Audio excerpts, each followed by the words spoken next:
15 Ekim 1917 sabahı Paris'in merkezindeki Saint-Lazare hapishanesinden gri bir askeri araç sessizce hareket etti. İçinde uzun bir palto ve geniş bir keçe şapka giymiş 41 yaşında bir kadın oturuyordu. Yanında 2 rahibe ve avukatı vardı. Bu kadın bir zamanlar Avrupa'nın başkentlerinde fırtınalar estiren, dansıyla ünlü efsanevi Mata Hari'ydi. Yıllar önce egzotik danslarıyla sahneleri kasıp kavuran, bakanlardan sanayicilere, generallerden ünlü kişilere kadar pek çok kişiyi büyülemiş bir femme fatale idi. Ancak savaşın başlamasıyla hayatı bir anda bambaşka bir yöne kaymıştı. Hari idam edilmek üzereydi. İşte tarihin en ünlü kadın casusu Mata Hari ve Türk Mata Hari olarak bilinen ve Cumhuriyet tarihinin ilk kadın casuslarından Emine Adalet Pi'nin hikayesi. İyi seyirler.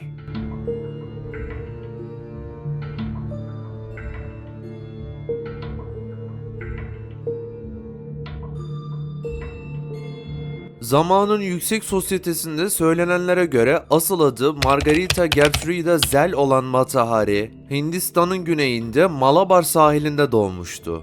Babası Brahman sınıfından bir din adamı, annesi de bir rakkaseydi. Kandasvani Tapınağı'nın mahzenlerinde küçük yaşından itibaren kendisine kutsal danslar ve usuller öğretilmişti. Baş rakkase Mata Hari'de olağanüstü yetenekler sezdiği için onu Tanrı Siva'nın hizmetine adamayı kararlaştırmıştı.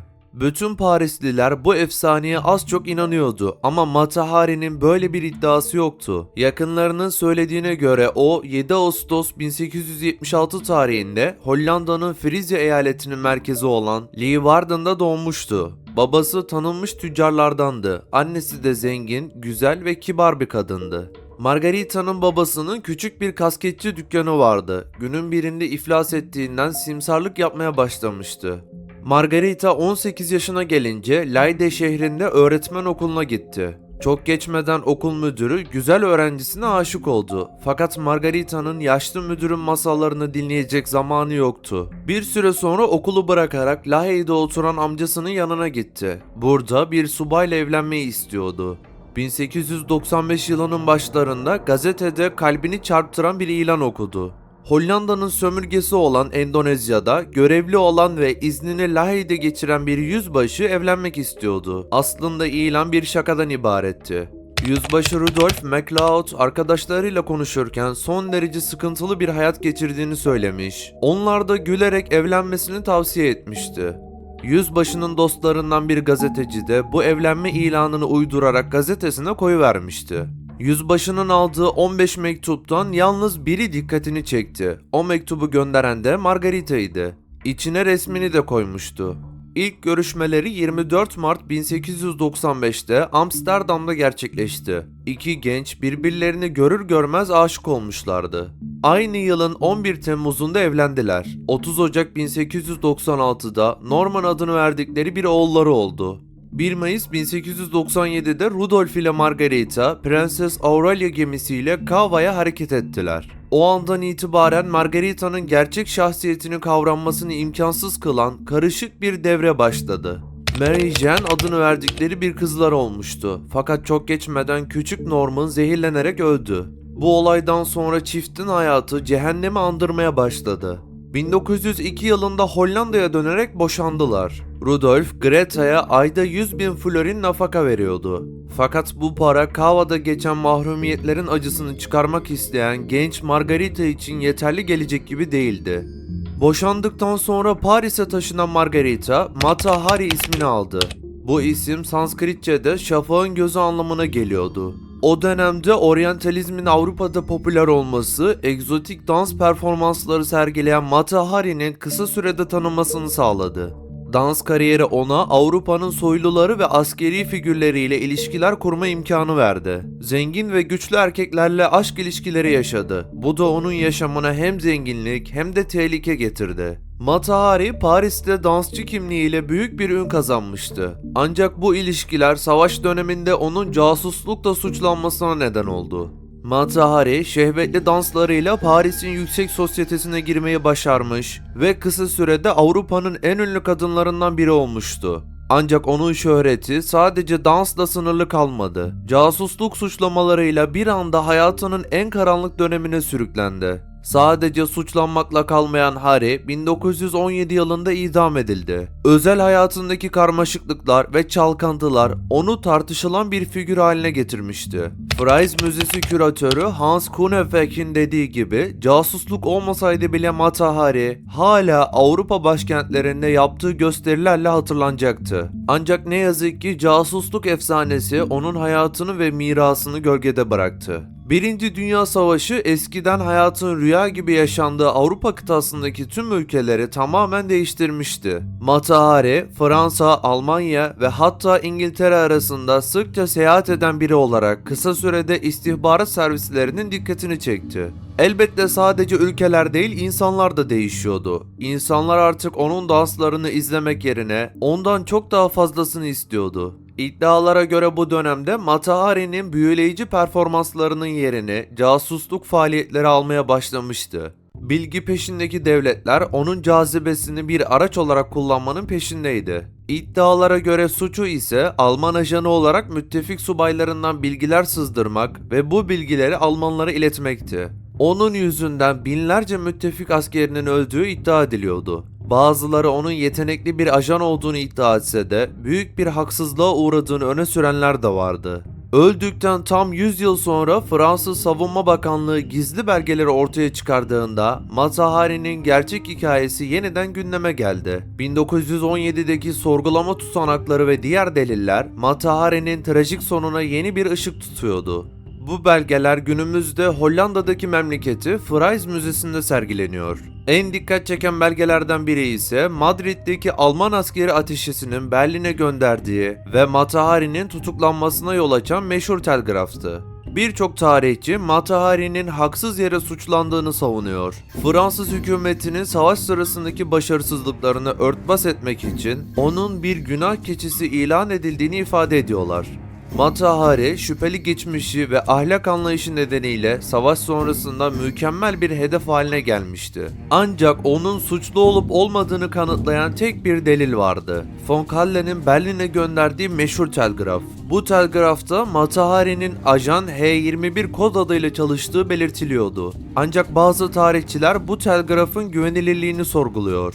Orijinal telgrafın bulunamaması ve sadece bir çevirisinin mevcut olması birçok soruyu beraberinde getiriyor. İlginç olan Mata Hari'nin sadece Almanya için değil, aynı zamanda Fransa için de çalıştığına dair iddialardır. İddialara göre Fransızlar onu kendi casusları olarak kullanmak istemişler ve Mata Hari bu teklifi kabul etmiş. Ancak herhangi bir yazılı kaynakta Mata Hari'nin hangi tarafta olduğuna dair kesin bir bilgi yoktur. Savaştaki karmaşık durumu kendi lehine çevirmek için her iki tarafı da manipüle etmeye çalıştığı düşünülüyor.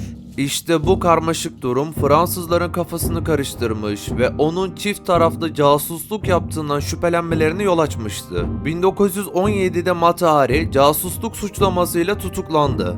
Mahkemesi büyük bir sansasyon yarattı. Ancak yeterli delil olmamasına rağmen Fransız hükümeti onu casusluktan suçlu buldu. 15 Ekim 1917'de kurşuna dizilerek idam edildi. İdam günü Chateau de Vincennes'de 12 askerden oluşan bir infaz mangasının karşısına çıkarıldı.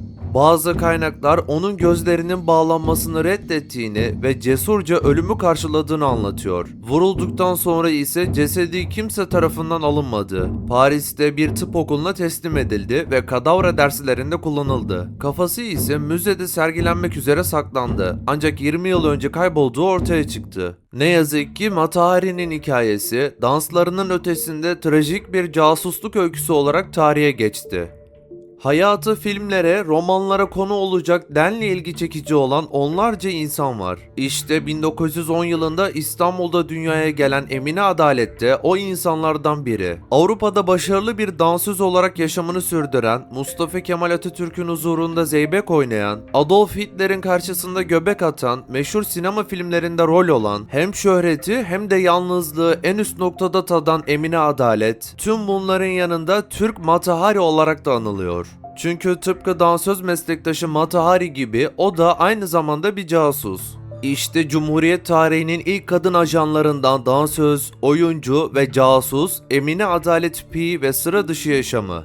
Emine Adalet 1910 yılında İstanbul'da dünyaya geldi. Küçük yaşta önce babasını, sonra annesini kaybetti ve babaannesiyle büyüdü. Küçükken bile dansı olan tutkusu fark edilmeyecek gibi değildi. 14 yaşında lise eğitimini yarıda bırakan Emine Adalet, bütünüyle dans ve gösteri dünyasındaki kariyerine odaklandı. Ünü Anadolu'ya da yayıldı. Öyle ki Emine Adalet bir Anadolu turnesinde Konya'da Atatürk'ün huzurunda zeybek oynama fırsatı buldu. Mustafa Kemal'in bu genç kadının dans etme yeteneğinden hayli etkilendiği söylenir. Emine Adalet yıllar sonra verdiği bir röportajda şöyle söyler. 14 yaşında ticaret mektebini terk edip sanat hayatına atıldım. Hazım Körmükçü komşumuzdu. Sahneye ve müziğe olan ilgimin kaynağı Hazım'dı. Artist olma hayalleri kurarken kendimi dansöz olarak bir kumpanya ile Anadolu turnesine çıkmış buldum. Konya'da Atatürk'ün huzurunda dans ettim. Düşünün 15 yaşındayım ve büyük kurtarıcının huzurunda dans etme şerefine nail oluyorum. Çok beğenmişti beni Atatürk. Bir ara yanına çağırıp yurt dışına git dedi.